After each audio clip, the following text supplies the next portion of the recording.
La indignación me invadió al ver las fotos: Fernando, mi marido, sonriendo con su amante Nuria, embarazada, rodeado de toda mi familia política en Ibiza. Yo estaba en casa, con nuestra cuenta bancaria conjunta vacía y mi firma falsificada en préstamos millonarios. Me sentí ultrajada, humillada. Pero ese día, la esposa dócil que fui murió.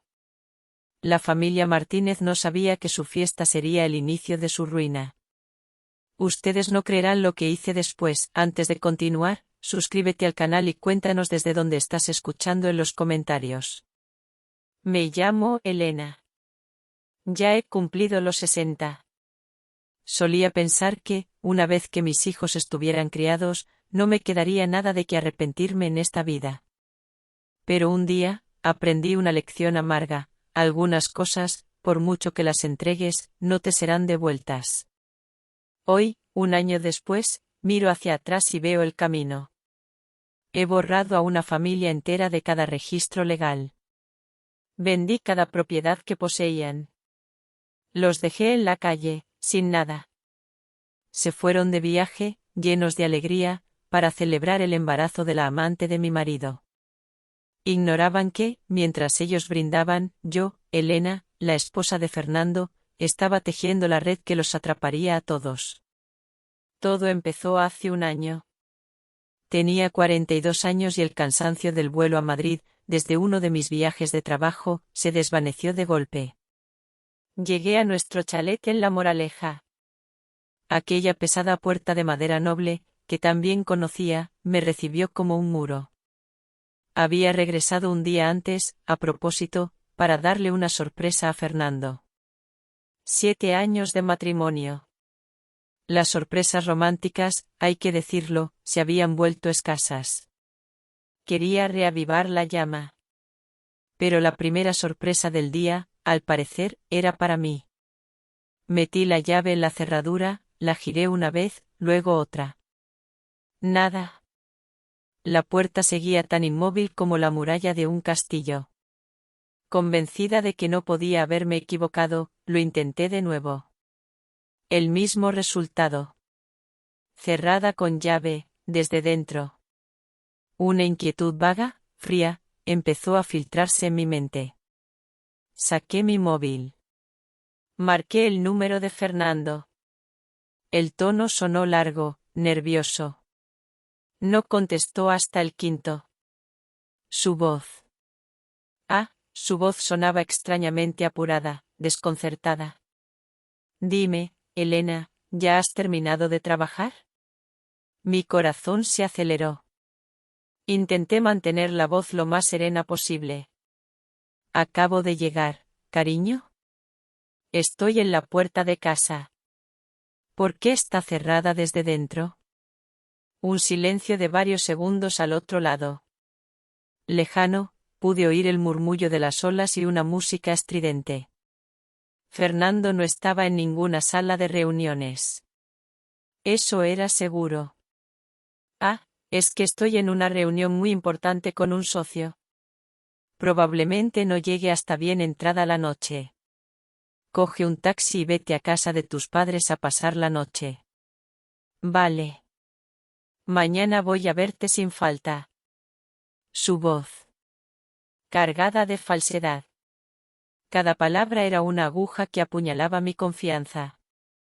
¿Y dónde es esa reunión tan ruidosa? Parece que estás en la playa. Mi espalda sintió un escalofrío. Estoy en una reunión en Málaga, en la Costa del Sol. Una pausa. Me llama mi jefe. Tengo que colgar. Te llamo esta noche. Te quiero. Colgó apresuradamente, sin darme tiempo a preguntar más. Te quiero.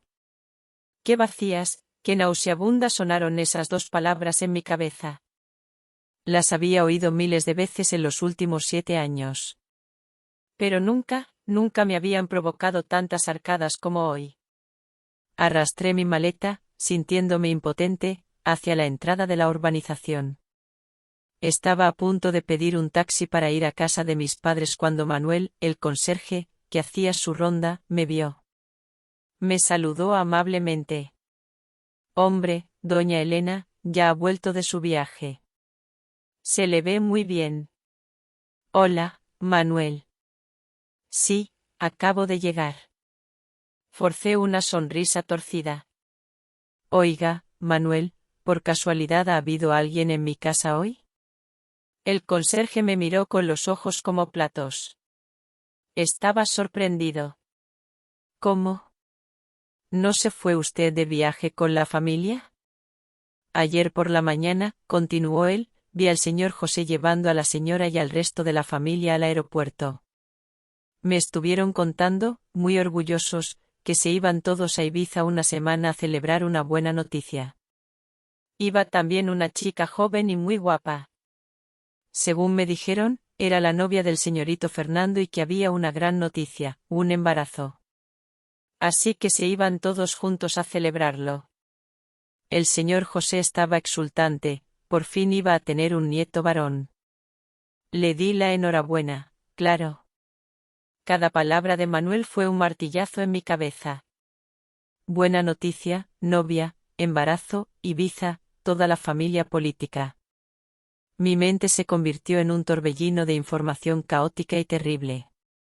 El telón de mentiras, cuidadosamente tejido por Fernando y su familia, acababa de ser rasgado sin contemplaciones. Por un tercero que no sabía nada. No recuerdo cómo me despedí de Manuel.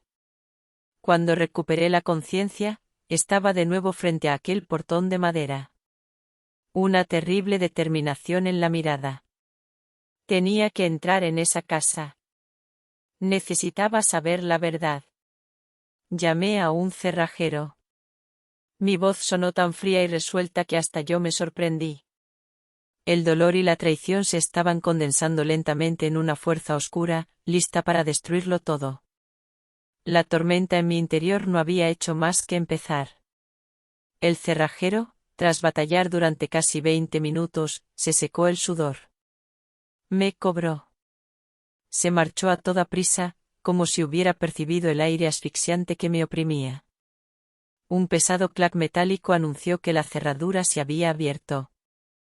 Empujé la puerta con cuidado y entré. En la casa que siempre había llamado con orgullo mi hogar. El aroma de las azucenas que mi suegra colocaba cada semana me golpeó la nariz. Pero hoy, hasta ese perfume me provocaba náuseas. La casa estaba vacía. Pero por todas partes había rastros de una partida apresurada. Unos cojines descolocados en el sofá. Un vaso de agua a medio beber sobre la mesa. Mi corazón latía desbocado mientras me acercaba a la pared. Allí colgaban las fotos familiares. Y allí me quedé helada. Entre nuestra foto de boda y las de nuestros viajes familiares de los últimos años, había un nuevo marco. Colocado en el lugar más destacado.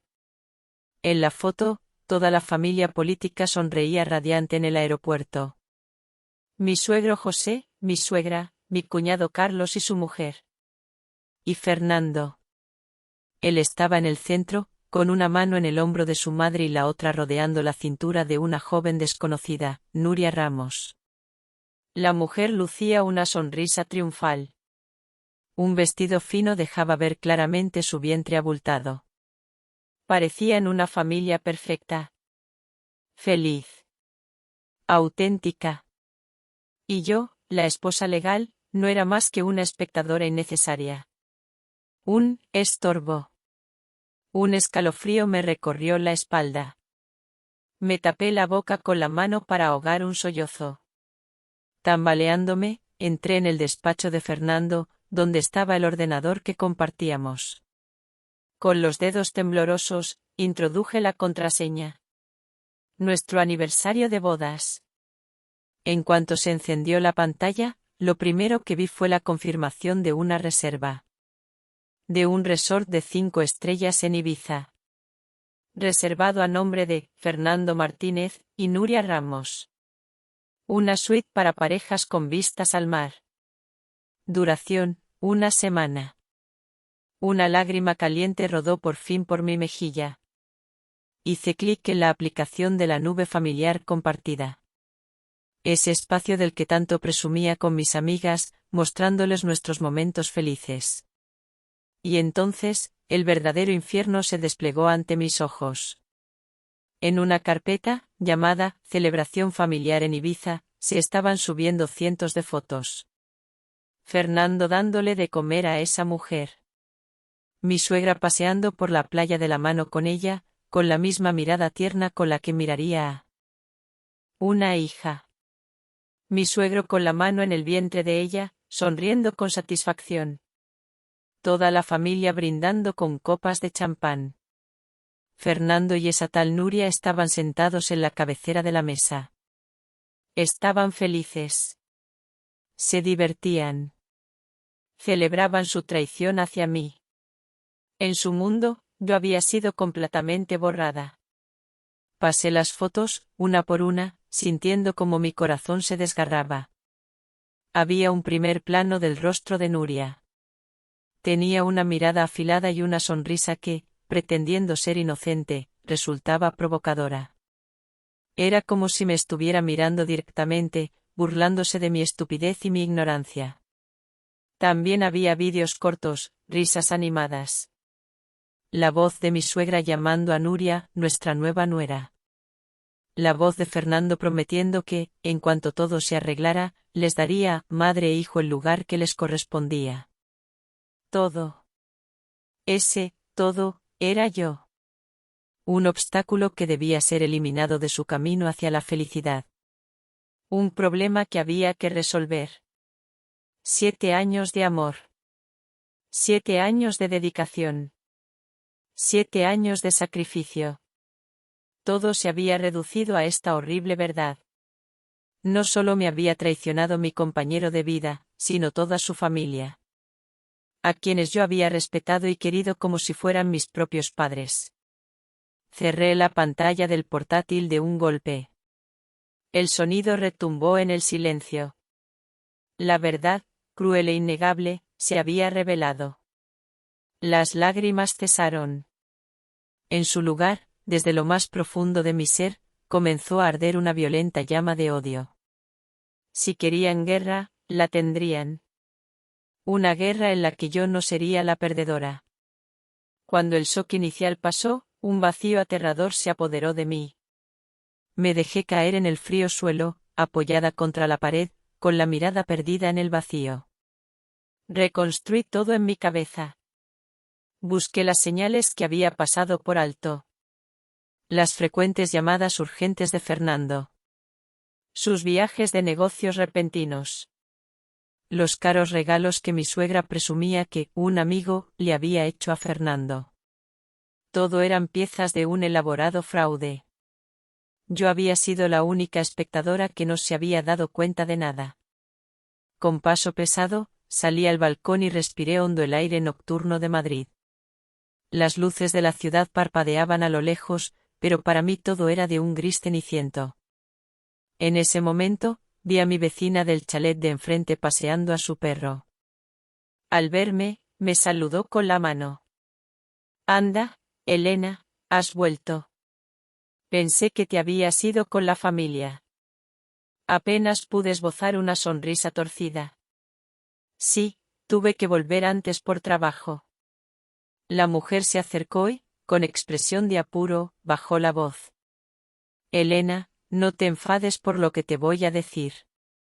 El otro día, antes de irse, tu suegra vino a mi casa y no paraba de presumir de la nueva novia de Fernando. Que si era guapa, encantadora, y que además le iba a dar a la familia Martínez el ansiado heredero. Y me dijo que vuestro matrimonio llevaba mucho tiempo roto, que solo era cuestión de tiempo que acabarais en los tribunales. Me sentí fatal por ti al oírlo. En fin, sea como sea, mucho ánimo». Cada una de sus palabras fue como una cuchilla que cortó el último y fino hilo de paciencia que me quedaba. El vaso se había desbordado. No solo me habían engañado a mis espaldas, sino que se habían dedicado a denigrarme y humillarme públicamente. La mujer a la que tanto había respetado, mi suegra, había estado pregonando que nuestro matrimonio estaba acabado mientras yo trabajaba hasta el agotamiento por lo que creía que era mi familia. Le di las gracias a mi vecina mecánicamente.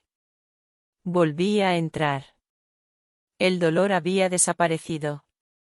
El corazón roto ya no existía. Solo quedaba una razón fría como el hielo. No me habían dejado ninguna salida. Así que yo tampoco tenía por qué guardarles el más mínimo respeto. Mi primera acción fue comprobar mi estado financiero. Abrí la aplicación del banco en el móvil. En la cuenta conjunta, donde habíamos acumulado más de 350.000 euros durante 7 años, solo quedaban unos cientos de euros. El historial de transacciones estaba lleno de grandes retiradas y transferencias realizadas en los últimos 2 meses. Todas hechas en los días en que yo estaba de viaje. La beneficiaria era un nombre desconocido, Nuria Ramos. Pero la cosa no acababa ahí. Revisé las tarjetas de crédito. El límite de la tarjeta de Fernando estaba casi agotado con cargos de marcas de lujo, restaurantes caros y costosos gastos de viaje. Estaba financiando su doble vida con nuestro dinero, con mi sangre y mi sudor. La ira alcanzó su punto álgido.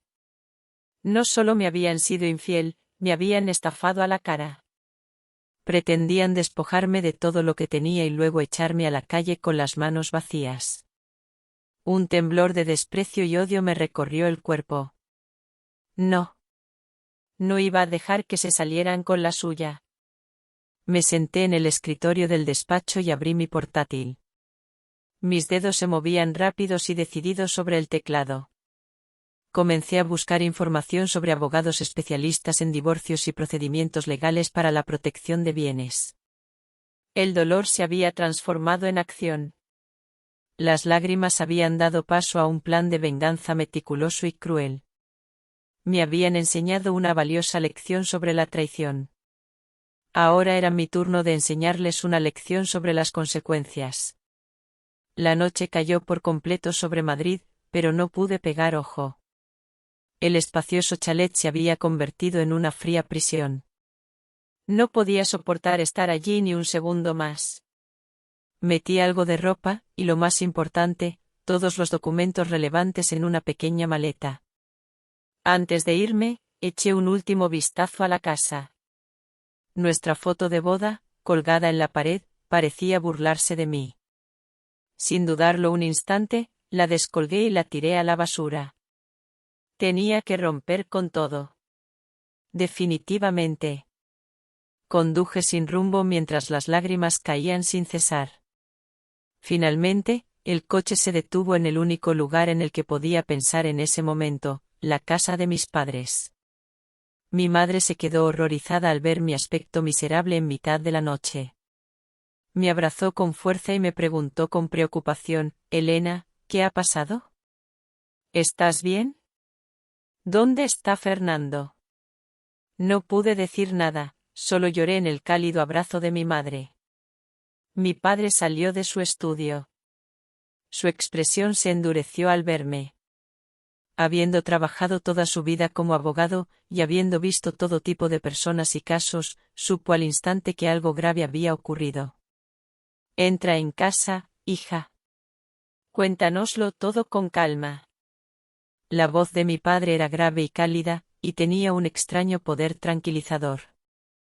Bajo la luz amarilla del salón, les conté toda la historia. La puerta cerrada. El viaje de la familia política a Ibiza. La amante embarazada. Las fotos y la cuenta bancaria vacía.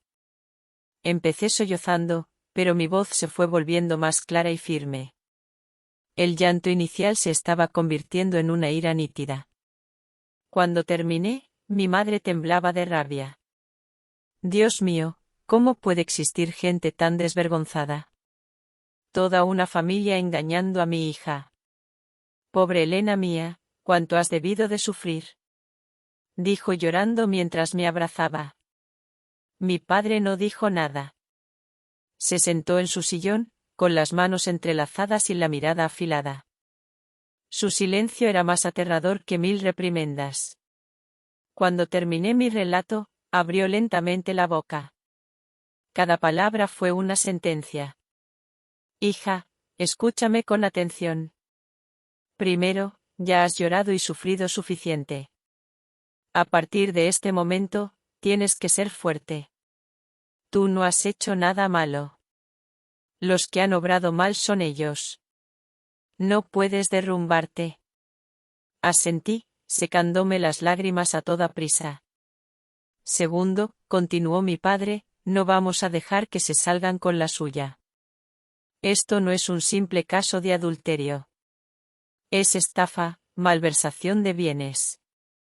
Y podría haber hasta un delito de bigamia si se demuestra la relación. De hecho, tu padre no va a permitir que te traten de esta manera. Pero, papá, ¿qué hago ahora? ¿Por dónde empiezo?, pregunté, con la voz aún quebrada. Lo primero que tienes que hacer es conseguir un buen abogado. Un abogado muy, muy bueno. Mi padre me miró directamente a los ojos. Esto ya no se puede resolver con sentimientos. Hay que resolverlo por la vía legal. ¿Te acuerdas de Daniel Ramos, el hijo de mi amigo Antonio? Es compañero tuyo del instituto. Ahora mismo es uno de los mejores abogados de Madrid en divorcios y disputas patrimoniales. Es listo, decidido y no dejará que te perjudiquen. Voy a llamarlo ahora mismo. Vendrá enseguida. Mientras tanto, descansa. Esta batalla va a ser larga y necesitarás todas tus fuerzas. Recordaba a Daniel. Fuimos compañeros de instituto y nos llevábamos bastante bien. Era inteligente e ingenioso, pero también muy directo. Había oído que se fue a estudiar al extranjero, se hizo abogado y le iba muy bien. Hacía mucho que no sabía de él. La determinación de mi padre y el amor de mi madre me dieron fuerzas. Ya no estaba sola. Tenía a mi familia apoyándome, una sólida alianza recién formada. Esa noche dormiría en mi habitación de la infancia, bajo la protección de mis padres, y mañana al amanecer comenzaría mi guerra. Una guerra para recuperar la justicia, el honor y todo lo que me pertenecía. No había pasado ni una hora desde que mi padre llamó cuando sonó el timbre. Daniel llegó antes de lo que esperaba. El chico flaco y alto con gafas de pasta que recordaba, se había convertido en un hombre imponente, vestido con un traje de marca. Solo su mirada, aguda y penetrante tras las gafas, seguía siendo la misma. Buenas noches, señor y señora. Y hola, Elena. Daniel saludó a mis padres con una inclinación de cabeza y luego se volvió hacia mí. Por un instante, vi un destello de compasión en sus ojos, pero rápidamente fue reemplazado por la concentración de un profesional. Tu padre me ha puesto al corriente, Elena. Vamos directos al grano. No es momento de lamentarse, es momento de actuar. Necesito que me cuentes toda la historia con el mayor detalle posible, sin omitir nada. Sentada frente a Daniel, le conté todo de nuevo.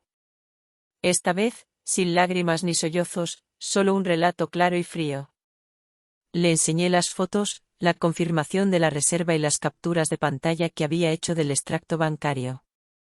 Mi padre se sentó a nuestro lado, añadiendo algunos detalles desde su perspectiva de veterano abogado. Mientras hablaba, Daniel tecleaba rápidamente en su tableta. Cuanto más oía, más seria se ponía su expresión.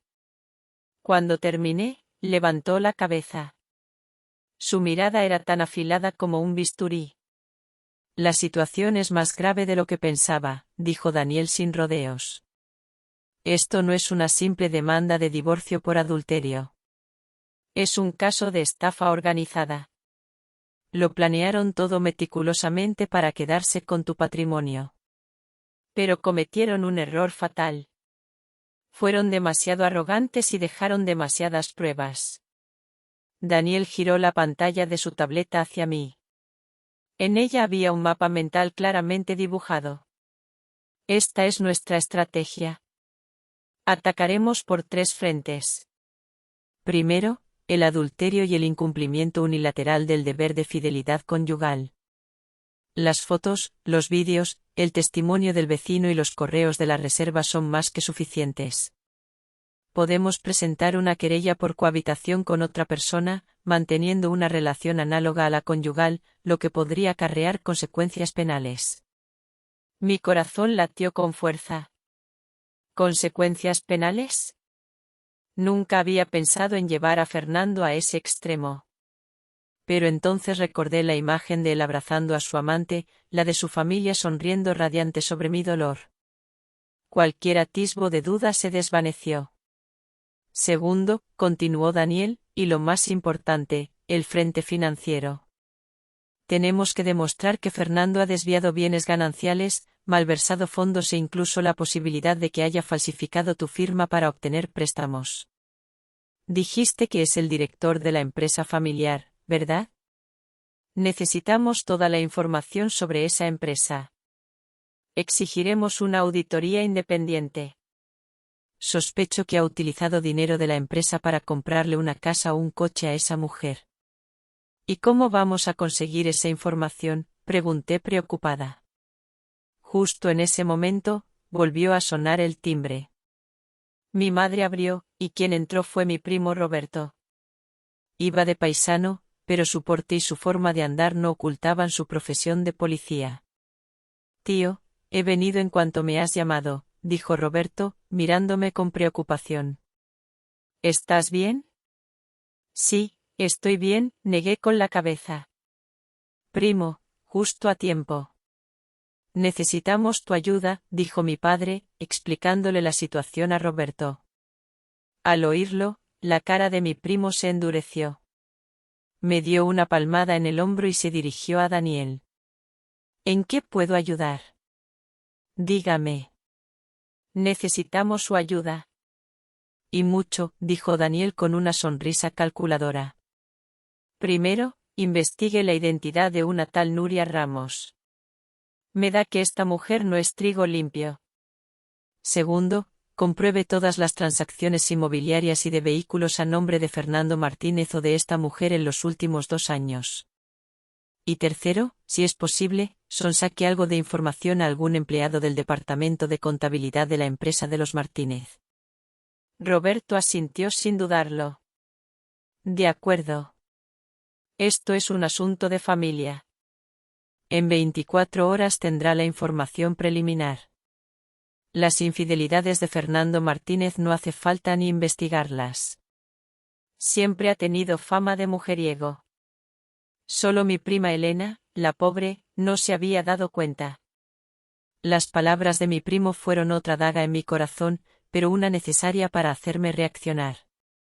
Y el tercer ataque, concluyó Daniel, es el golpe psicológico.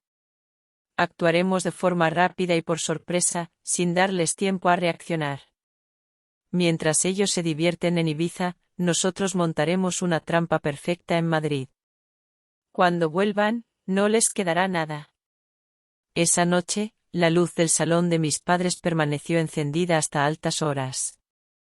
Se había convertido en un centro de mando de operaciones. Mi padre, un abogado experimentado, era el asesor estratégico. Daniel, el comandante en jefe que planeaba cada movimiento con precisión. Mi primo Roberto, el equipo de reconocimiento que recopilaba información.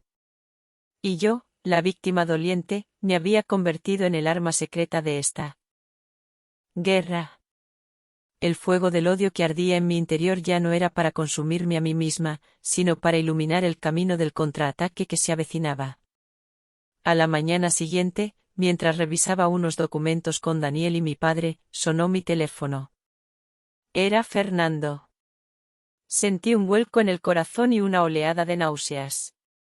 Miré a Daniel en busca de ayuda. Él me hizo un gesto para que me calmara y me susurró al oído: cógelo, actúa. Eres la esposa preocupada. No levantes ni la más mínima sospecha. Si puedes llorar, mejor. Alarga la llamada y pon en manos libres. Respiré hondo, controlando mis emociones. Deslicé el dedo para contestar y puse una voz deliberadamente temblorosa. Hola, cariño. Mi amor, ¿estabas durmiendo? Perdona, ayer estuve tan liado que no pude volver a llamarte. La voz de Fernando, al otro lado de la línea, seguía siendo dulce, perfectamente hipócrita. No pasa nada, empecé a sollozar. Estaba preocupada por ti. No estarás agotado con tanta reunión. Cuídate mucho. Daniel levantó el pulgar, indicándome que lo estaba haciendo muy bien. Estoy bien, no te preocupes. Ya casi he terminado. Creo que en un par de días podré estar contigo. Mintió sin pestañear. Estás en casa de tus padres, ¿verdad? Sí, aquí estoy. Me daba miedo estar sola en casa.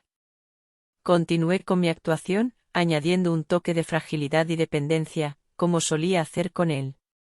Oye, cariño, ayer miré nuestra cuenta conjunta y creo que hay algún problema. Ha salido muchísimo dinero. Estoy preocupada. Lancé el anzuelo. Hubo un silencio de varios segundos. Podía imaginar su cara de pánico. Ah, eso es dinero que he usado para una gran inversión. Quería darte una sorpresa cuando volviera. No te preocupes. Pronto volverá duplicado o triplicado. Mi mujer no tiene por qué preocuparse de nada. ¡Qué alivio! Pensaba que había pasado algo malo. Bueno, pues trabaja mucho. No te molesto más. Te quiero. En cuanto colgué, sentí que se me iban todas las fuerzas, como si hubiera librado una batalla. Fingir delante de quien me había traicionado. Decirle, te quiero, a quien odiaba hasta la médula. La sensación era peor que una tortura. Perfecto. Daniel me dio una palmada en el hombro. Ha empezado a mentir para cubrir el tema del dinero. Eso demuestra que tiene algo que ocultar. Pensará que sigues confiando ciegamente en él. Esa es nuestra ventaja. ¿Se confiará? Mi padre asintió. Ahora lo más importante es que vuelvas a ese chalet. Su ordenador personal, los papeles de su caja fuerte. Ahí estarán las pruebas más importantes. Pero, ¿cómo voy a ir? No quiero estar sola allí. La sola idea de volver a ese lugar lleno de mentiras me daba escalofríos. No vas a ir sola, dijo Daniel con firmeza. Iré contigo. Iremos en calidad de abogado y cliente para recoger bienes y documentos personales relacionados con la demanda de divorcio. Es perfectamente legal. Además, he contratado a un experto.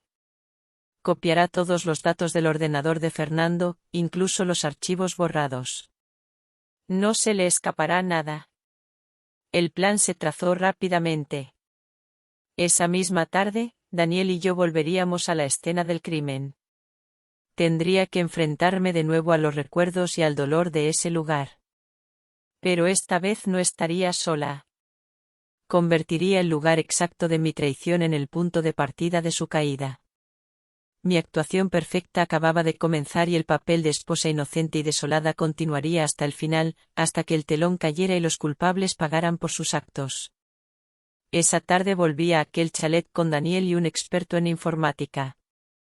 El aire en el interior seguía siendo tan frío y asfixiante como la noche anterior. Mientras el experto copiaba los datos del ordenador de Fernando, Daniel y yo registramos su despacho con cuidado. Detrás de un cuadro encontramos una pequeña caja fuerte.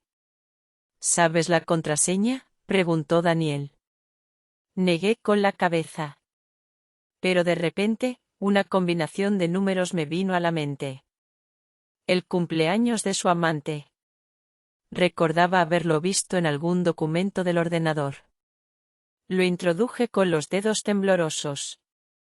La caja fuerte se abrió con un clic.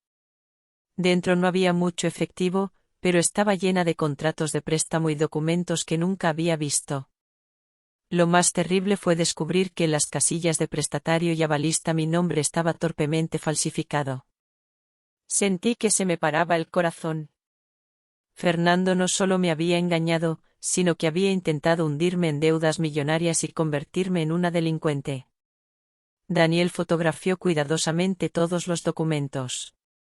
Ya está. Esta es la prueba irrefutable, dijo, incapaz de ocultar su indignación. Falsificar una firma para obtener un préstamo es un delito penal clarísimo. Esta vez, la familia Martínez no se libra. Recogimos todo y nos fuimos de allí inmediatamente. Apenas habíamos llegado a casa de mis padres y tomado un vaso de agua cuando el timbre sonó de forma estridente. Mi madre miró por el videoportero y su rostro se tensó. «¿Es tu suegra?» Mi padre y yo nos miramos y luego miramos a Daniel. Él sonrió con malicia, cogió mi móvil, activó la grabadora y me lo metió disimuladamente en el bolsillo del abrigo. «Aquí viene. Empieza la función. Mantén la calma y deja que hable. Cuanto más hable, más errores cometerá». Mi madre abrió la puerta y mi suegra, la señora Martínez, irrumpió en la casa como un torbellino. Lejos de su habitual imagen elegante y distinguida, hoy parecía demacrada y furiosa. En cuanto me vio, sin ni siquiera saludar a mis padres, me señaló con el dedo. «¿Qué haces tú aquí? ¿Quién te ha dado permiso para venir?» «Señora, esta es la casa de mis padres. Si no vengo aquí, ¿a dónde voy a ir?» Intenté mantener la voz calmada. «¿Todavía te atreves a llamarme, señora?», gritó. «Jamás he tenido una nuera como tú. Fernando me lo ha contado todo. Viviendo del cuento en casa sin dar un palo al agua y encima montando numeritos por celos. Tú no eres digna de mi hijo». Mi padre se levantó de un salto, rojo de ira. «Suegra. Mida sus palabras. Esta es mi casa y mi hija no es alguien a quien usted pueda insultar a su antojo». «Vaya, vaya, cómo defiende a su hijita», se burló mi suegra. «Pues se lo voy a decir bien claro. Mi Fernando ha encontrado a alguien mucho mejor. La señorita Nuria es guapa, encantadora y además lleva en su vientre al ansiado heredero de nuestra familia, así que más le vale a su hija que se retire discretamente». Arrojó una carpeta sobre la mesa. «Este es el acuerdo de divorcio que he preparado. Fírmalo. Te doy un apartamento valorado en 700.000 euros como compensación por tu juventud perdida. Coge esto y desaparece de mi vista. No me hagas llegar a las malas. Ese puestecito de jefa de departamento que tienes en la editorial, puedo hacer que desaparezca cuando yo quiera». Miré aquel acuerdo de divorcio de pacotilla y el rostro descarado de la mujer a la que una vez había respetado. Sinceramente, la indignación me subió por la garganta. Pero recordé las palabras de Daniel. Respiré hondo. La miré a los ojos y dije con voz clara y fría: «Señora, ¿ha terminado de hablar? Si es así, puede marcharse. No voy a firmar este documento ni voy a aceptar ninguna propiedad. Y en cuanto al divorcio, nos veremos en los tribunales». «¿Qué?». Su expresión era de puro shock. Nunca habría imaginado que su nuera, siempre dócil y sumisa, se atreviera a hablarle en ese tono. Cuando se disponía a gritar e insultarme de nuevo, Daniel salió de la habitación. En su mano sostenía su móvil con la pantalla de la grabadora encendida. «Señora Martínez, buenas tardes.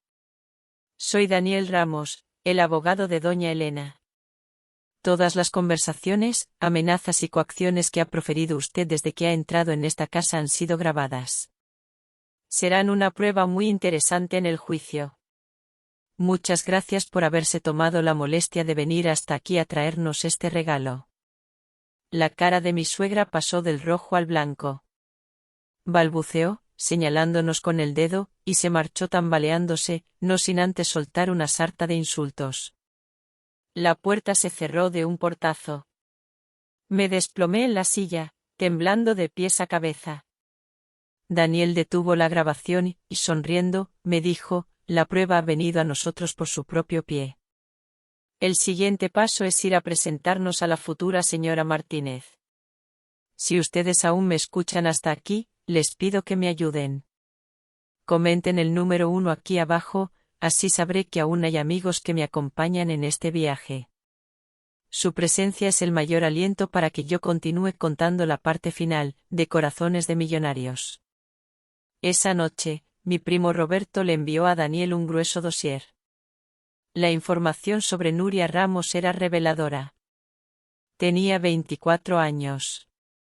Era de una pequeña ciudad de provincias y había dejado los estudios pronto para venir a Madrid.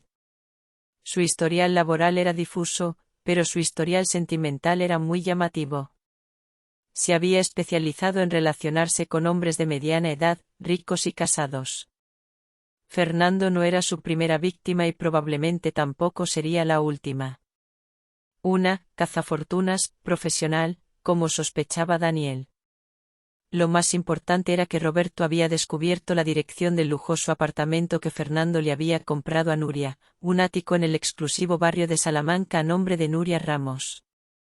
Sin embargo, todos los pagos se habían realizado desde la cuenta de la empresa de los Martínez bajo el concepto de gastos de proyecto. Malversación y apropiación indebida. Un delito más a la lista, dijo Daniel, tamborileando con los dedos sobre el dossier. Elena, ¿quieres ir a verla? Creo que sería bueno que fueras tú misma. Necesitamos más pruebas de que están cohabitando como si fueran un matrimonio. Sinceramente, no quería ir. No quería enfrentarme a la persona que había destruido mi familia. Pero mi razón me decía que tenía que hacerlo. Tenía que romper por completo la última y tenue ilusión que me quedaba, transformar el dolor en una fuerza absoluta. Tenía que verlo con mis propios ojos. Iré, dije con firmeza. Al día siguiente, conduje sola hasta esa dirección. Daniel esperaría en una cafetería cercana, listo para intervenir si lo necesitaba. Me paré frente a la puerta del ático, en el 7º piso, y respiré hondo para serenarme. Pero lo que vi pegado en la puerta hizo añicos toda mi compostura. Era una pequeña placa de madera con las palabras «Familia Martínez» grabadas con láser. Ni siquiera intentaban ocultarlo. Vivían abiertamente como un matrimonio, construyendo su nuevo hogar sobre las ruinas del mío. La sangre me hirvió de rabia. Llamé al timbre con fuerza y decisión. A los pocos segundos, la puerta se abrió. Nuria Ramos, con un camisón de seda que dejaba ver su embarazo y una mano en la cadera. Me miró de arriba abajo y su expresión se tornó despectiva. Era más guapa que en las fotos. Una belleza afilada y calculadora. Sí, ¿a quién busca? Su voz era fría y cortante. Soy Elena. La mujer de Fernando Martínez, dije, recalcando cada palabra. Nuria soltó una carcajada. Ah, ¿así que usted es la señora? He oído hablar mucho de usted. ¿Qué hace aquí? Fernando no está. Está ocupado preparando el viaje familiar para su hijo y para mí. No he venido a buscarle a él. He venido a buscarte a ti. Nuria enarcó una ceja. ¿A mí? ¿Y para qué? ¿Para tirarme de los pelos? Ay, señora, ¿en qué siglo vive? Debería culparse a sí misma por no saber retener a su marido. ¿De verdad cree que una mujer mayor y que no puede tener hijos puede compararse conmigo? Cada una de sus palabras era como un alfiler que se clavaba en mi carne. Pero no me enfadé. Miré fijamente su vientre y luego sus ojos. Sonreí con frialdad. No he venido a tirarte de los pelos. He venido a darte un par de noticias. La primera es que Fernando Martínez y yo seguimos legalmente casados. Que tú y él conviváis así públicamente puede ser constitutivo de delito. Esta placa de «Familia Martínez» será una prueba excelente. La expresión arrogante de Nuria se tensó ligeramente. La segunda, continué, es que este piso se compró con dinero malversado de la empresa. Pronto las autoridades vendrán a registrarlo. Como titular de la propiedad, no creo que pueda evitar verse implicada. ¿Pero qué tonterías estás diciendo? Nuria empezó a balbucear. Su confianza inicial se había desvanecido. Y la tercera y última cosa que quiero decirte, me acerqué más y bajé la voz para que solo nosotras pudiéramos oírnos. ¿Crees que ese niño que llevas en el vientre es tu salvoconducto? No seas tan ingenua de pensar que te convertirá en la señora Martínez. Para mí no significa nada, pero cuando la familia Martínez descubra la verdad sobre ese niño, bueno, ya veremos si entonces sigue siendo su ansiado heredero. Disfruta de lo que te queda, futura señora Martínez, apuntó. Dicho esto, me di la vuelta. No miré atrás. Oí que gritaba algo a mi espalda, pero no me importó. Había plantado la semilla de la duda en su mente. Había resquebrajado su confianza y su arrogancia. En este enfrentamiento, yo había ganado. Y esto era solo el principio. Después del enfrentamiento con Nuria, curiosamente, me sentí más ligera. El odio seguía ahí, pero ya no me consumía ciegamente. Ahora era una llama controlada, una fuente de energía para ejecutar el siguiente paso. A la mañana siguiente, Daniel y yo fuimos al banco. Siguiendo su consejo, solicité el bloqueo inmediato de todas las cuentas conjuntas y de las tarjetas familiares que utilizaba Fernando. Al principio, el empleado del banco dudó. Pero cuando Daniel presentó el certificado de matrimonio y las pruebas de la ocultación de bienes por parte de Fernando, colaboraron rápidamente. El poco dinero que quedaba en mis cuentas se transfirió a una nueva cuenta exclusivamente a mi nombre. Este es el primer paso para cortarle el grifo, explicó Daniel. Sin dinero, no podrá mantener su lujoso estilo de vida con su amante y pronto entrará en pánico. El siguiente paso fue aún más audaz. A través de una firma de auditoría independiente y de confianza que nos recomendó mi padre, Daniel envió un requerimiento oficial a la empresa de los Martínez. Exigía la presentación y auditoría de todas las copias de los libros de contabilidad de los últimos 3 años. Como esposa legal del director y parte interesada, tenía pleno derecho a hacerlo. El requerimiento también incluía la advertencia de que si la empresa no cooperaba, iniciaríamos acciones legales y solicitaríamos la intervención judicial. Esto era un ataque directo a la fuente de ingresos de toda la familia Martínez. Como Daniel había previsto, los resultados no se hicieron esperar. Esa tarde, mientras estaba en la editorial resolviendo mis asuntos pendientes, mi teléfono no paraba de sonar. Era Fernando. Dejé que sonara un buen rato y luego contesté, fingiendo somnolencia. Dime, Elena, ¿estabas durmiendo? Sí, estaba un poco cansada y me he echado un rato. ¿Qué pasa, cariño? Bostecé a propósito. Elena, ha pasado algo gordo. La voz de Fernando ya no tenía esa dulzura hipócrita. Estaba en auténtico estado de pánico. Mis tarjetas, todas mis tarjetas están bloqueadas. No puedo sacar dinero ni pagar nada. Comprueba si tu cuenta está bien. Qué raro, fingí sorpresa. A ver, voy a mirar. Ostras. Nuestra cuenta conjunta también está bloqueada. A lo mejor ha habido un error en el banco, cariño. O quizás ha habido algún problema con esa inversión que hiciste y lo han bloqueado temporalmente para comprobarlo. Le devolví hábilmente la pelota de la responsabilidad. Hubo un silencio al otro lado. Seguro que estaba sudando frío. La gran inversión que se había inventado ahora se volvía contra él. Seguro que es eso, dijo Fernando con voz preocupada. Llamaré al banco a ver qué me dicen. Oye, Elena, y hoy ha venido una firma de auditoría a la empresa pidiendo los libros. ¿No habrás sido tú una auditoría? No tenía ni idea, respondí con inocencia. ¿Será una auditoría rutinaria o algo así? Nuestra empresa es de fiar. No te preocupes tanto y disfruta del viaje. Yo me encargo de todo en casa. Colgué y esbocé una sonrisa fría. Yo me encargo de todo. Sí, me encargaría de él y de su familia con mucho esmero. Cortaría vuestros tentáculos uno por uno hasta que os ahogaráis en el pantano de mentiras y codicia que vosotros mismos habíais creado. El primer contraataque había sido un éxito rotundo. Ahora tocaba observar cómo el pez que había picado el anzuelo se retorcía. Durante los días siguientes, Fernando no paró de llamar. A veces intentaba engatusarme con palabras dulces. Otras, me exigía explicaciones enfadado. Pero yo siempre interpreté a la perfección mi papel de esposa inocente y ajena a todo.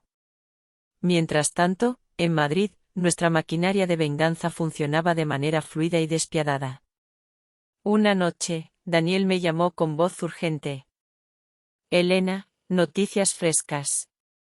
Fernando Martínez está intentando empadronar a sus padres y a su hermano y cuñada en vuestro chalet. Sentí un vuelco en el corazón. ¿Para qué? ¿Para qué va a hacer eso? Para legalizar su titularidad sobre la casa, la voz de Daniel era cortante. El chalet es un bien ganancial, pero la escritura está solo a tu nombre. Si toda la familia figura como empadronada allí, luego en el juicio lo usarán como excusa para litigar. Dirán que era la única residencia familiar, que contribuyeron a su mantenimiento y reforma. Pueden inventarse cualquier cosa. Tenemos que impedirlo ya. ¿Y cómo lo hacemos?, pregunté preocupada. Tranquila. Contaba con ello. Y ahora es cuando vamos a usar nuestro as en la manga, dijo Daniel con voz segura. ¿Recuerdas los documentos de préstamo con la firma falsificada que encontramos en la caja fuerte? No solo son pruebas de estafa, sino también de la catadura moral de toda esa familia.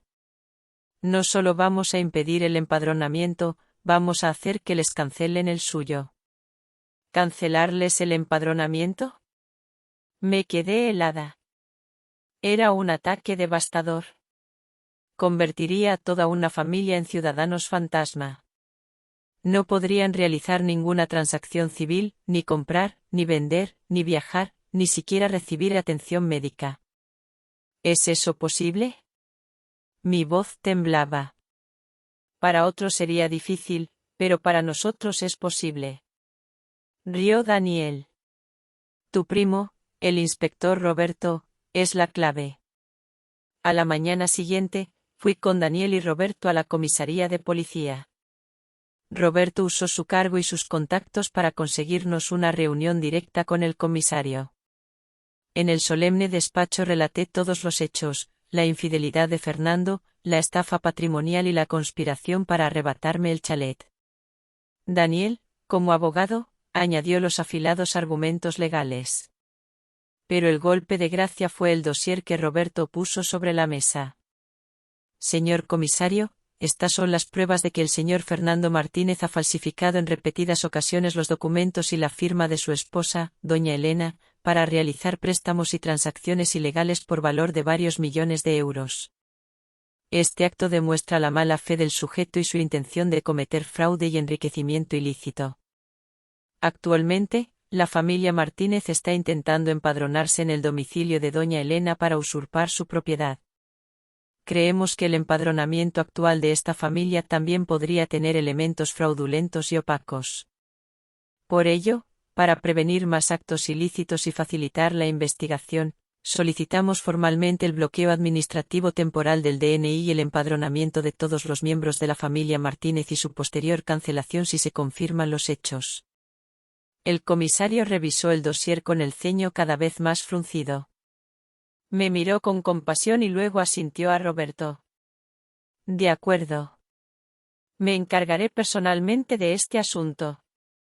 No se preocupen. Se tramitará con rigor y conforme a la ley. Al salir de la comisaría, el sol de Madrid brillaba, pero sentí un escalofrío. Acababa de asestar un golpe mortal a toda esa familia. Les había arrebatado el derecho más básico de un ciudadano. Pronto se darían cuenta de que sin su DNI no eran nadie. Sus vacaciones iban a terminar en una pesadilla que jamás habrían imaginado. Mientras la familia Martínez se ahogaba en Ibiza, atrapada con tarjetas inútiles y un futuro administrativo incierto, decidí asestar el golpe final. Un ataque que no sería solo legal o financiero, sino psicológico. Uno que les cerraría por completo el camino de vuelta.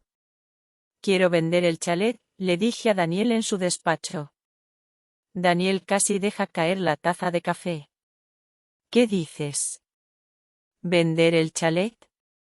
«Ahora sí, lo voy a vender», le dije. Con una voz que no admitía dudas. «Es mi propiedad. Está a mi nombre. Su estado administrativo está congelado. No pueden impedírmelo. Quiero que cuando vuelva lo que les reciba no sea su casa, sino una puerta con un nuevo dueño». Daniel me miró con una mezcla de sorpresa y admiración. «Eres realmente cruel, pero me gusta. Es la mejor jugada posible. No solo te aseguras una importante suma de dinero para empezar tu nueva vida, sino que destruyes por completo el símbolo de su éxito, lo que consideraban su hogar. Les romperás la voluntad. Pero vender una casa de 3 millones de euros no es algo que se haga de la noche a la mañana», dijo mi padre, que estaba con nosotros, preocupado. «No la venderé por 3 millones de euros», respondí. «La venderé por 2.800.000 euros y con la condición de cerrar la venta en unas pocas semanas. Hay gente rica que necesita una casa urgentemente y no escatimará en gastos. Quiero hacerlo rápido, sin que les dé tiempo a reaccionar». El plan se puso en marcha de inmediato. A través de los contactos de Daniel y mi padre, la noticia de que un chalet de lujo, legalmente impecable, salía a la venta a un precio de ganga, se extendió por el sector inmobiliario. Como esperaba, en un par de semanas contactó con nosotros un empresario del sector del comercio internacional. Necesitaba urgentemente una residencia de prestigio para recibir a sus socios extranjeros. La ubicación inmejorable del chalet y su precio irresistible le convencieron. Unas semanas después, estaba sentada en la notaría firmando el contrato de compraventa.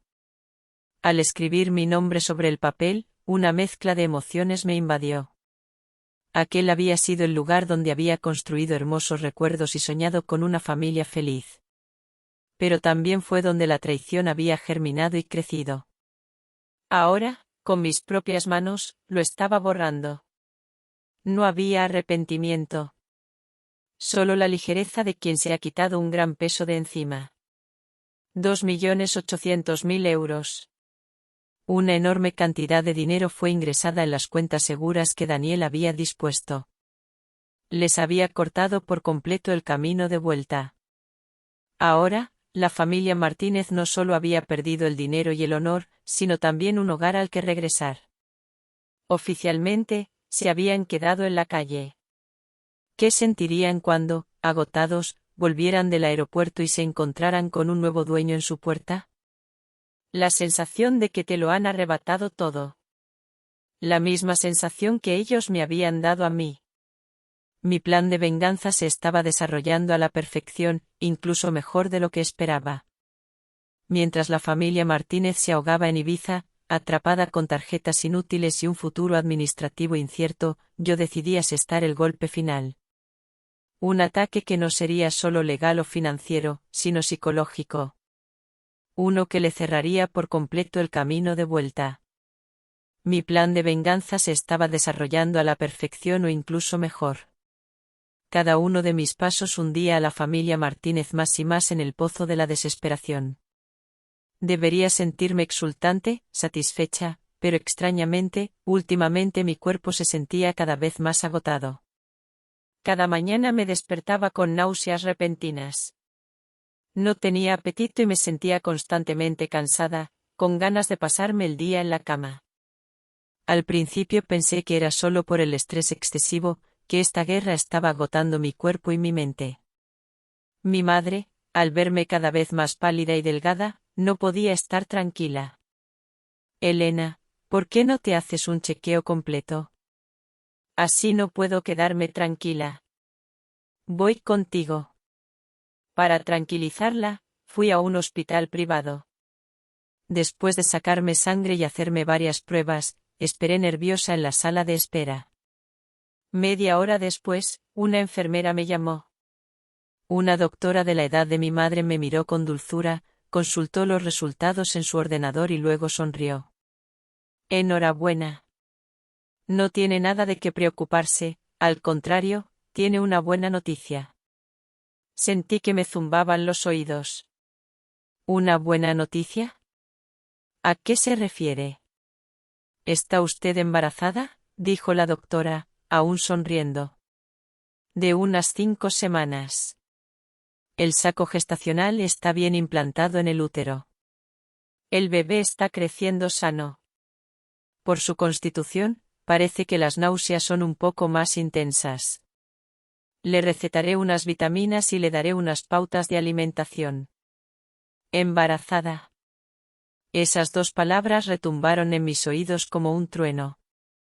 Me quedé tan en shock que no pude articular palabra. Mi madre, a mi lado, pasó de la sorpresa a la alegría y luego a una expresión de preocupación al mirarme.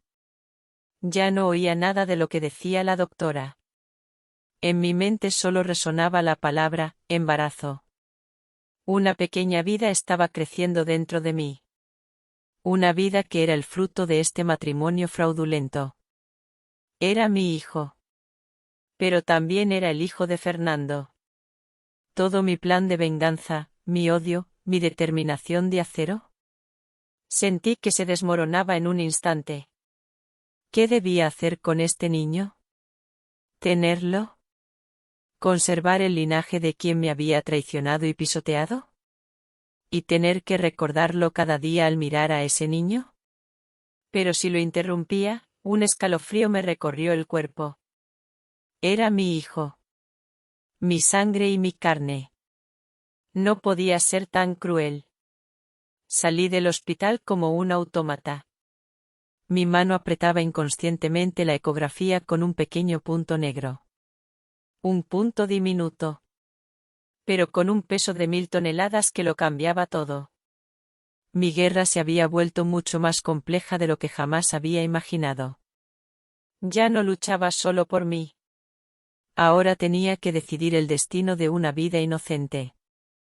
El camino que tenía por delante se había vuelto, de repente, más incierto y oscuro que nunca. Los días posteriores a saber que estaba embarazada fueron los peores. Me encerré en mi habitación sin querer ver a nadie, ni siquiera a mis padres. El conflicto interno me estaba destrozando. Por un lado, mi instinto maternal afloraba, queriendo proteger a esa pequeña vida en mi vientre. Por otro, mi razón me gritaba que ese niño era un error, el lazo de una conexión con la familia Martínez que nunca se rompería. Mi plan de venganza se acercaba a su clímax, pero la aparición de este niño me hacía dudar. ¿Qué debía hacer? Mientras me ahogaba en mi propio pozo de desesperación, recibí una llamada de un número desconocido. No quería contestar. Lo ignoré. Pero el número insistió una y otra vez. Finalmente, harta, contesté, dispuesta a despachar a quien fuera con 4 gritos. Diga, ¿quién es? ¿Es la señora Elena? ¿La mujer de Fernando Martínez?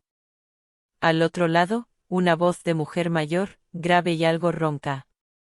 Sí, soy yo. ¿Quién es usted?, pregunté a la defensiva. Me llamo Pilar. Pilar Morales.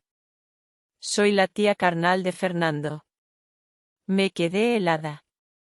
¿La tía de Fernando? Nadie de la familia Martínez me había hablado nunca de ella. Que yo supiera, mi suegro José era hijo único. Como si me hubiera leído el pensamiento, la mujer continuó. Se habrá sorprendido. Mi hermano, es decir, su suegro, el señor José Martínez, rompió relaciones conmigo hace más de 20 años. Él prefiere que nadie sepa que existo. ¿Y por qué me llama a mí? Seguía sin fiarme. He estado observando sus movimientos estos últimos días, dijo Pilar. Sé lo de la infidelidad de Fernando. Sé que toda su familia la engañó. Lo ha hecho muy bien. El bloqueo de las cuentas. La cancelación del empadronamiento. La venta de la casa. Ha sido usted muy decidida. Me recuerda a mí misma de joven. Había un pozo de amargura en su voz. La llamo porque quiero ayudarla. Dicen que el enemigo de mi enemigo es mi amigo, y usted y yo tenemos un enemigo común, la familia de mi hermano. ¿Y por qué debería fiarme de usted? No le pido que se fíe de mí ahora mismo. Primero veámonos, dijo. Tengo algo muy interesante que enseñarle. Algo que hará que la familia Martínez no pueda volver a levantar cabeza. La espero esta noche a las 8 en una cafetería llamada El Refugio, en la calle Serrano. Dicho esto, colgó. Me quedé sentada, aturdida. Mi mente era un caos. Una tía carnal con la que no se hablaban en 20 años aparecía de repente para ayudarme en mi venganza. Era demasiado extraño. Pero en esta situación, ya no tenía nada que perder. Decidí ir a verla. A las 8 en punto, llegué a la cafetería, El Refugio. Un pequeño local, escondido en una calle tranquila. Pilar ya estaba sentada en una mesa al fondo. Parecía tener unos 60 años. El pelo canoso, sí. Pero su mirada seguía siendo afilada. Desprendía una mezcla de fortaleza y experiencia. No se parecía en nada a mi suegro José. Ni en el porte, ni en la expresión. Nada. En cuanto me senté, fue directa al grano. Puso un viejo maletín de cuero sobre la mesa. Aquí dentro están todos los documentos originales del Grupo Martínez. La empresa que fundé junto a mi hermano. Pero cuando empezó a ir bien, él me echó con artimañas. Se quedó con todas mis acciones. Su voz era un pozo de amargura. Aquí dentro está la prueba de cómo evadió impuestos. Creó empresas fantasma para desviar fondos. Malversó dinero para amasar la fortuna que tiene hoy. En shock, fui pasando los documentos, uno por uno. Cifras. Firmas.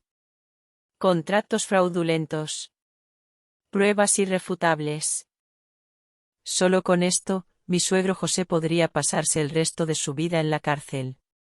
Mi determinación se endureció aún más. Esto no era solo una venganza personal. Era una lucha por la justicia. Pero esto no es lo más interesante, dijo Pilar. Su mirada era compleja. Me entregó un papel amarillento por el tiempo. Este es el golpe de gracia. Cogí el papel. Era el resultado de una prueba de ADN. Sujetos de la prueba: Antonio Martínez, mi suegro, que ahora sé que es José Martínez, su nombre real. Y Fernando Martínez. Leí en voz alta las siguientes palabras, y sentí que la cabeza me iba a estallar. Resultado: no existe relación de parentesco. Fernando no era el hijo biológico de mi suegro. Exacto, dijo Pilar, como si me hubiera leído la mente. Fernando es el resultado de un desliz de mi cuñada, su suegra, con un antiguo amante. Mi hermano lo supo. Pero necesitaba un heredero para mantener el honor de la familia, así que decidió criarlo como si fuera suyo. Pero en el fondo, nunca lo quiso de verdad. Por eso siempre fue tan estricto. Tan represivo con él. Las piezas encajaron en mi cabeza. El trato distante de José hacia Fernando, la dureza inexplicable. Ahora todo tenía sentido. Este era el mayor secreto de la familia Martínez. La vergüenza que él había querido enterrar toda su vida. Ahora se lo entrego a usted. Cómo lo utilice, depende de usted. Miré alternativamente a la mujer que tenía delante y a las pruebas que sostenía en mi mano. La confusión sobre el bebé que llevaba en mi vientre se disipó en un instante, reemplazada por una fría determinación. Pilar me había entregado la espada más afilada. Y yo iba a usarla para acabar con todo. Esto no era solo una venganza. Era un ajuste de cuentas. Mi plan de venganza se estaba desarrollando a la perfección. O incluso mejor de lo que esperaba. Cada uno de mis pasos hundía a la familia Martínez más y más en el pozo de la desesperación. Debería sentirme exultante. Satisfecha. Mientras ultimaba los detalles de la venta del chalet con Daniel, recibí una llamada de Roberto. Su voz sonaba excitada. Elena, ya tengo los resultados. Un regalo especial para el momento decisivo. ¿Qué resultados, primo?, pregunté, sintiendo como mi corazón se aceleraba. Días antes, después de haber sembrado la duda en la mente de Nuria, le había pedido a Roberto que consiguiera muestras de pelo de Fernando y de su hermano, Carlos, así como un trozo de uña que Nuria había dejado sin querer en el taxi, cuando vino a casa de mis padres a montar el escándalo. Era un método poco ortodoxo, sí. Pero en esta guerra no iba a escatimar en medios. Los resultados del ADN, la voz de mi primo tenía un tono significativo. Acabo de recibir el informe del laboratorio. Siéntate y escucha. El niño que lleva esa mujer en el vientre no es de Fernando. Es de su hermano. De Carlos. Me quedé helada. Por unos segundos. No es de Fernando. Entonces, ¿de quién? ¿De su hermano?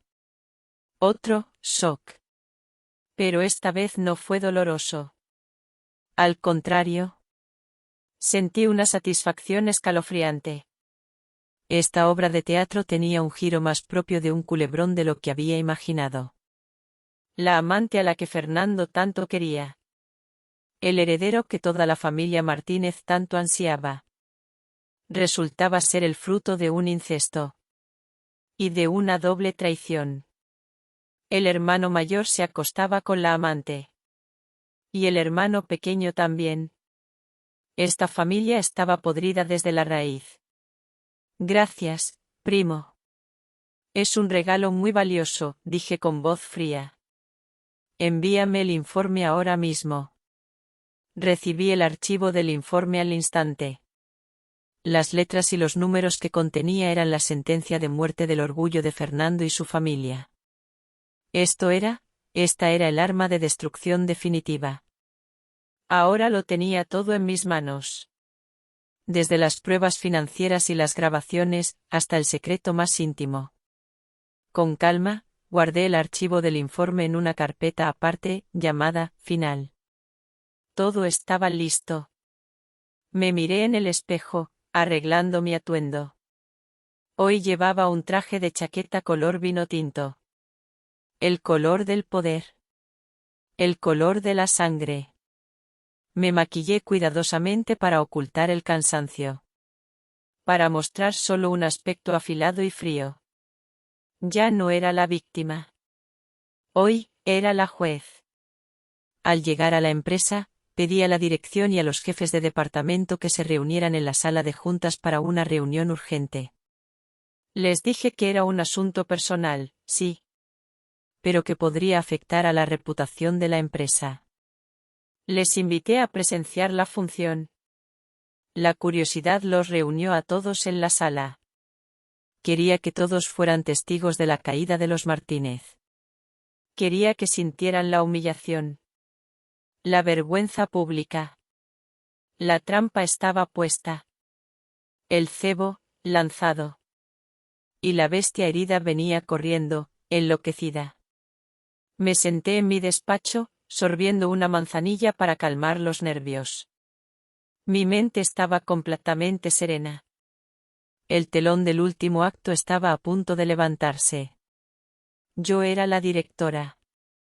Y la familia Martínez, los protagonistas de la tragedia de sus vidas. Justo antes de salir de casa hacia la empresa, recibí una llamada de Roberto. Su voz sonaba excitada. Elena, ya tengo los resultados. Un regalo especial para el momento decisivo. ¿Qué resultados, primo?, pregunté, sintiendo como mi corazón se aceleraba. Eran los resultados del ADN. El niño que llevaba Nuria no era de Fernando. Era de Carlos. Otro shock. Pero esta vez, la satisfacción me recorrió. Esta familia estaba podrida desde la raíz. Sobre las 10 de la mañana, la familia Martínez irrumpió con estrépito. Sin pasar por recepción, subieron directamente a mi planta. Convirtieron la oficina en un caos. A la cabeza iba Fernando, con el rostro enrojecido por la ira y la falta de sueño. Le seguían sus padres, José y su mujer, y su hermano Carlos y la mujer de este. Elena, sal de ahí ahora mismo, gritó Fernando, sin importarle las miradas atónitas de mis compañeros. Salí tranquilamente de mi despacho. Lo miré a los ojos.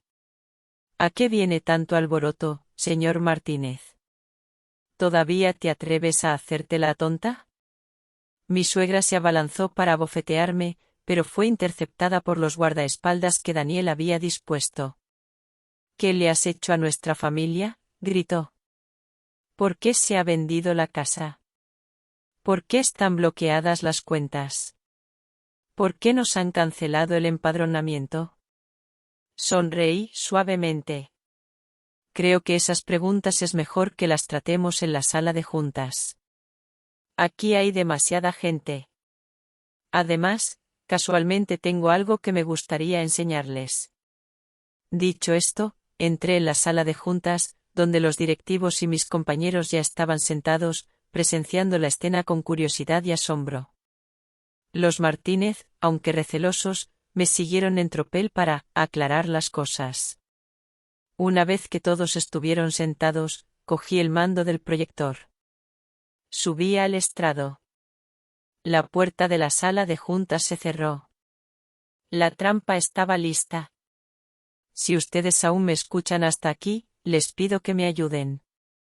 Comenten el número 1 aquí abajo, así sabré que aún hay amigos que me acompañan en este viaje. Su presencia es el mayor aliento para que yo continúe contando la parte final, donde verán la sutil caída, la caída inevitable, de quienes sembraron la mentira y el dolor. Sigan con Corazones de Millonarios para conocer los desenlaces finales de esta historia. Familia Martínez, bienvenidos. Comencé.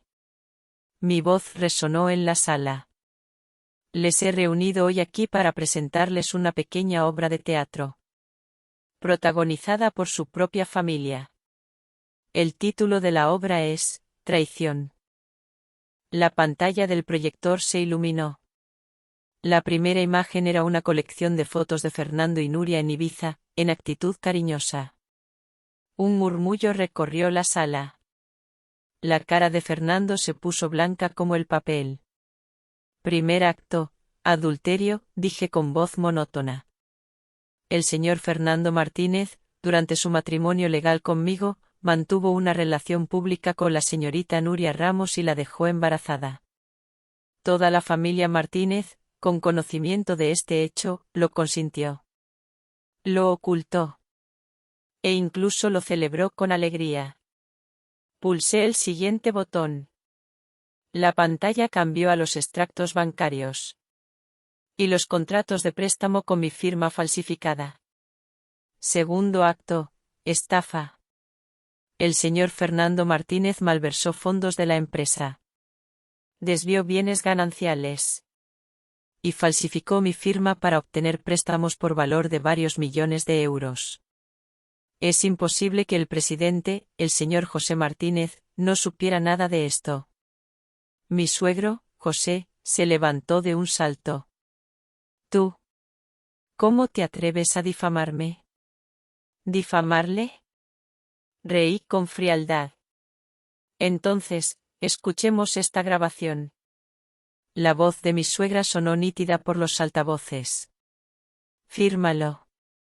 Te doy un apartamento valorado en 700.000 euros como compensación. No me hagas llegar a las malas. Ese puestecito de jefa de departamento que tienes en la editorial, puedo hacer que desaparezca cuando yo quiera. Toda la sala contuvo la respiración. Mi suegra se tambaleó. Se dejó caer en la silla sin una gota de sangre en el rostro. Y ahora, el plato fuerte, dije, fijando mi mirada en Fernando. Estabas muy orgulloso de tu futuro hijo, ¿verdad? ¿El ansiado heredero de los Martínez? Volví a pulsar el botón. En la pantalla apareció el informe de ADN. Leí en voz alta, palabra por palabra, resultado de la prueba de ADN entre el señor Carlos Martínez y el feto de la señorita Nuria Ramos. Conclusión, se establece la relación de parentesco. Toda la familia Martínez se quedó petrificada. Fernando miró a su hermano Carlos fijamente. Su expresión pasó de la incredulidad a la locura. Mientras que la mujer de Carlos se desmayó en el acto. Pero aún no hemos terminado, dije con una voz gélida. Queda un último secreto. Un secreto que el señor presidente, José Martínez, ha guardado durante décadas. Proyecté el viejo resultado de la prueba de ADN que me había dado Pilar. Señor Fernando Martínez, ese hijo al que su padre siempre reprimió y trató con dureza, en realidad no es su hijo biológico. Fue la gota que colmó el vaso. Fernando se derrumbó por completo. Gritó como un animal herido. Se abalanzó sobre mí para estrangularme. Te voy a matar. Pero antes de que sus manos me alcanzaran, la puerta de la sala se abrió de par en par. La policía irrumpió. Todos quietos. Roberto iba a la cabeza. Le puso fríamente las esposas a Fernando. Fernando Martínez, queda detenido por intento de agresión. Señor José Martínez, señor Carlos Martínez, tendrán que acompañarnos a comisaría por presuntos delitos de estafa, malversación, difamación y complicidad en adulterio. Toda la familia Martínez fue sacada a la fuerza. Bajo la mirada atónita de los empleados de la empresa. La obra había terminado. Mientras los veía alejarse, inconscientemente, me llevé la mano al vientre. La tormenta había pasado. Y yo era la única superviviente. El incidente en la editorial estalló como una bomba. Un vídeo de la confrontación, grabado a escondidas por uno de mis compañeros, se filtró de alguna manera en las redes sociales. De la noche a la mañana, mi historia se convirtió en el centro de todas las conversaciones. Los principales periódicos digitales no tardaron en publicar titulares: jefa de departamento de una editorial destapa la infidelidad, la estafa y los sorprendentes secretos de cuna de la familia de su marido, un conocido empresario.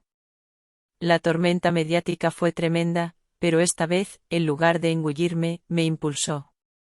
La opinión pública estaba casi al 100% de mi lado. Me llamaban la Rosa de Acero, elogiando mi inteligencia, mi fortaleza y mi determinación. La gente estaba indignada con el comportamiento de la familia Martínez. Condenando la crueldad de Fernando. El descaro de mi suegra. Y la corrupción de toda una familia. Los foros de mujeres ardían, tomando mi historia como un ejemplo de cómo defenderse en un matrimonio. En el ojo del huracán, opté por el silencio.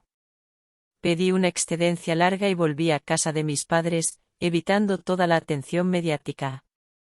Lo único que me importaba ahora era la pequeña vida que crecía en mi interior. Esa noche estaba sentada en el salón con mis padres.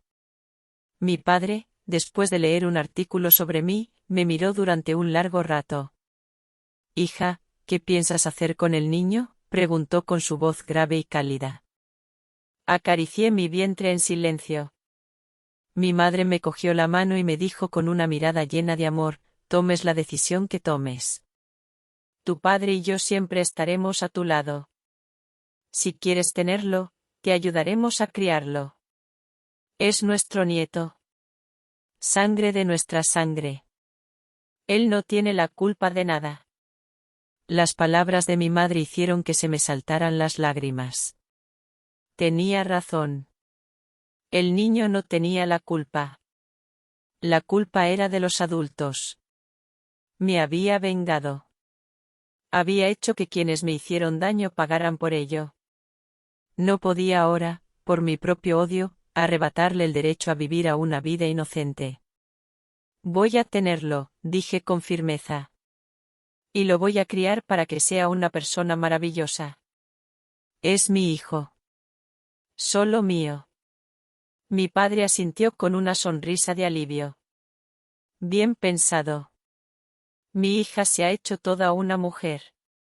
Por aquel entonces, otra protagonista de la historia también estaba tomando sus propias decisiones. Nuria Ramos, al ver el vídeo que había desatado la tormenta y saber que todos los secretos habían sido revelados y la familia Martínez estaba acabada, no dudó ni un instante. Con la agilidad de una estafadora profesional, Nuria recogió todo el dinero en efectivo que le quedaba, hizo las maletas y desapareció sin dejar rastro. Cuando la policía fue al lujoso ático de Salamanca, solo encontró una habitación vacía. Y la placa de «Familia Martínez», tirada en el suelo. Había huido lejos, con el dinero ilícito y un feto de futuro incierto, dejando solo un desastre tras de sí para quienes una vez le habían jurado lealtad. Unas semanas después, cuando todo se había calmado, recibí una carta del centro penitenciario. Era de Fernando. Quería verme. Daniel me aconsejó que no fuera. Pero yo pensaba diferente. Para poner un punto y final definitivo al pasado, tenía que enfrentarme a él una última vez. Fui a la prisión una tarde nublada. Me senté en el locutorio, esperando con un grueso cristal de por medio. A los pocos minutos apareció Fernando. Apenas lo reconocí. El hombre apuesto y arrogante de antes era ahora un hombre con un uniforme de preso holgado, el pelo rapado y los ojos hundidos por el insomnio y la desesperación. Al verme, se abalanzó sobre el cristal. Un tenue brillo de esperanza apareció en sus ojos. Elena, has venido. Sabía que vendrías, dijo con voz ronca. Permanecí sentada sin expresión. Elena, lo siento. Fernando rompió a llorar. Sé que cualquier cosa que diga ahora no sirve de nada, pero de verdad que lo siento. Me equivoqué. Fui una basura. La peor persona del mundo. Te traicioné, te hice daño. Pégame, insúltame, lo que quieras, pero por favor, perdóname. ¿Perdón? Esbocé una sonrisa fría. ¿Crees que mi perdón va a cambiar algo? ¿Va a hacer que desaparezca el daño que me has hecho? ¿Va a librar a tu familia de la justicia? Sé que no. Fernando negó con la cabeza desesperado. No tengo derecho ni a pedírtelo. Solo quería verte para decirte algo. Su mirada se posó, compleja, en mi vientre. El niño, todavía lo tienes, ¿verdad? No respondí. Solo lo miré fijamente. Elena, por favor, suplicó, pegando las manos al cristal. Cuida de nuestro hijo. Él no tiene la culpa de nada. Es mi sangre. Por favor, dame la oportunidad de ser su padre, aunque sea desde la cárcel.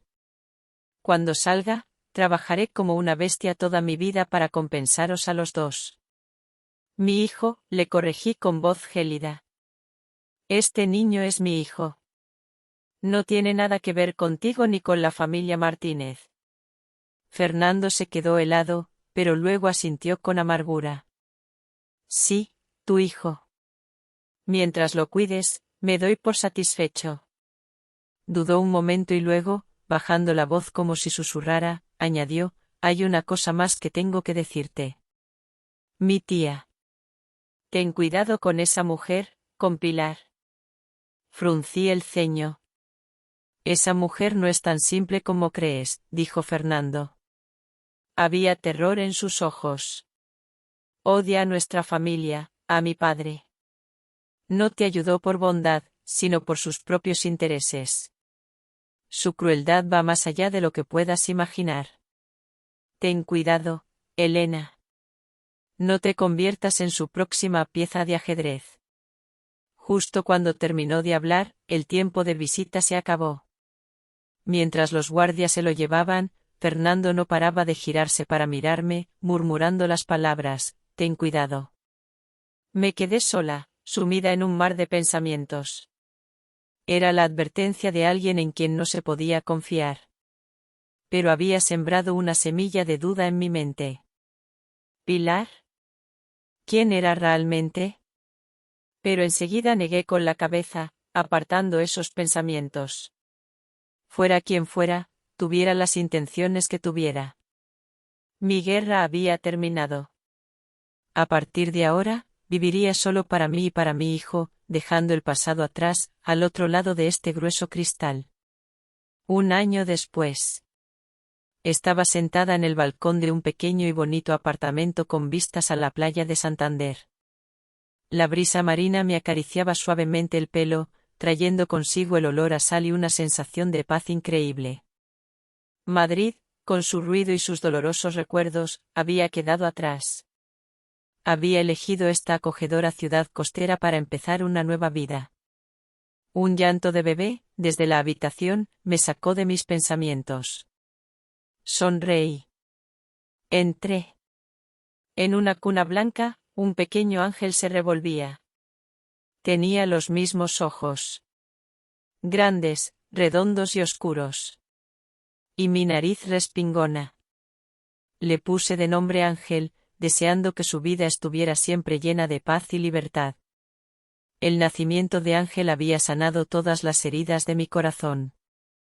Al verlo dormir plácidamente, al ver su sonrisa despreocupada, supe que la decisión de tenerlo había sido la mejor de mi vida. Después de la tormenta, rehice mi vida con el dinero de la venta del chalet. Una parte la ahorré. Otra la invertí en unos terrenos en la costa de Cantabria. Y el resto lo utilicé para escribir. Volqué todo mi corazón. Mi dolor. Mi rabia. Mi fortaleza y mi viaje de autodescubrimiento en un libro. Lo titulé Renacer de las cenizas. Inesperadamente, tuvo un éxito arrollador. Conectó con millones de mujeres que habían sufrido o sufrían en sus matrimonios. Renacer se convirtió en el bestseller del año. No paraba de reeditarse. De jefa de departamento de una editorial pasé a ser, de la noche a la mañana, una escritora famosa y una figura inspiradora. Con los ingresos de los derechos de autor y las ventas, cumplí otro sueño. Fundé una pequeña fundación benéfica, llamada Luz Propia, dedicada a ayudar a mujeres en situación de vulnerabilidad. Víctimas de violencia de género y desigualdad. Ofreciéndoles asistencia legal, apoyo psicológico y ayuda económica. La fundación creció día a día, convirtiéndose en un pilar para muchas vidas rotas. En cuanto a la familia Martínez, pagaron un precio muy alto. El señor José Martínez fue condenado a 15 años de prisión por evasión fiscal, malversación y numerosos otros cargos. El grupo Martínez quebró y todos sus bienes fueron embargados para pagar las deudas. Fernando fue condenado a 5 años por estafa, complicidad en adulterio e intento de agresión. Su hermano Carlos recibió una sentencia con suspensión de pena. La señora Martínez, tras el shock, perdió la razón. La otrora espléndida familia se había derrumbado por completo. Ya no me importaban. Mi vida ahora era Ángel. Mis libros. Y la fundación, Luz Propia. Y en esa sencillez había encontrado la paz y el sentido de mi vida. La fundación, Luz Propia, organizó un evento benéfico en un resort de la costa cántabra. Como fundadora, estaba ocupada saludando a los patrocinadores e invitados. Ángel, que acababa de cumplir 1 año, estaba en brazos de mi madre, que no se separaba de él. El niño era la estrella del evento. Todos lo mimaban. Le hacían carantoñas. Mientras hablaba con unos invitados, oí una voz familiar a mi espalda. Elena, ¿eres tú? Me giré. vi a un hombre alto, de rostro amable y aspecto intelectual, con gafas, que me sonreía. Me quedé un momento en blanco hasta que lo reconocí. David. ¿Eres tú? Sí, soy yo, Río. No esperaba encontrarte aquí. He leído tu libro. Es increíble. Y también he oído tu historia. Ha sido muy fuerte. Admirable. David era un antiguo compañero de la universidad. Siempre había sido un chico tímido y bueno, que me ayudaba en silencio con los estudios. Perdimos el contacto después de graduarnos. ¿Y quién me iba a decir que nos reencontraríamos aquí, después de tanto tiempo? Ahora era arquitecto y estaba en la zona por un nuevo proyecto de un resort. Y al enterarse del evento de la fundación, había decidido asistir. Hablamos durante mucho rato. De la vida. De cómo habíamos cambiado. David tenía una conversación muy amena. La mirada con la que nos miraba a Ángel y a mí era siempre cálida y sincera. No hurgó en mi doloroso pasado. Solo escuchó en silencio. Y empatizó conmigo. Esa noche, mientras acostaba a Ángel, recibí un mensaje de un número desconocido. Soy Fernando. Parece que voy a salir pronto en libertad condicional. ¿Podrías enviarme una foto del niño? Lo he echado mucho de menos. Leí el mensaje sin inmutarme. Lo borré en silencio. Para mí, ese hombre ya estaba muerto. Unos días después, David vino a visitarnos a casa. No trajo flores ni regalos caros. En su lugar, le regaló a Ángel una pequeña y bonita maqueta de una casa de madera que había hecho él mismo. Al niño le encantó su nuevo juguete. No lo soltaba. David se sentó en el suelo. Jugó con él con paciencia. La escena era cálida. Pacífica. Levantó la cabeza, me miró y sonrió con dulzura. Elena, sé que quizás es pronto, pero si a ti te parece bien, podría venir a visitaros a menudo. Lo miré. Luego miré a Ángel, que reía a carcajadas. Sentí como una cálida corriente se abría paso en mi corazón, helado durante tanto tiempo. Sonreí y asentí. Una nueva mañana estaba amaneciendo en la hermosa ciudad costera. Una mañana sin tormentas. Solo con la luz dorada del sol. El azul del mar. Y la esperanza de una felicidad nueva. Completa. Y merecida. Y así, queridos oyentes, la historia de Elena llega a su fin. ¿Qué piensan ustedes sobre las decisiones de Elena? ¿Habrían actuado de manera diferente si hubieran estado en su lugar? Compartan sus reflexiones en la sección de comentarios. Siempre leo cada palabra que me dedican. Si esta historia les ha hecho pensar o sentir algo, no olviden dejar un me gusta, compartirla con alguien a quien crean que también le conmoverá, y, por supuesto, suscríbanse al canal, Corazones de Millonarios. Así no se perderán los próximos misterios que tenemos preparados. Nos vemos en la próxima historia y quién sabe, quizás la próxima vez, el título que escucharemos sea, Toda la familia se fue de viaje para celebrar el embarazo de la amante. En silencio, los borré de todos los registros legales, vendí todas las propiedades y los dejé en la calle.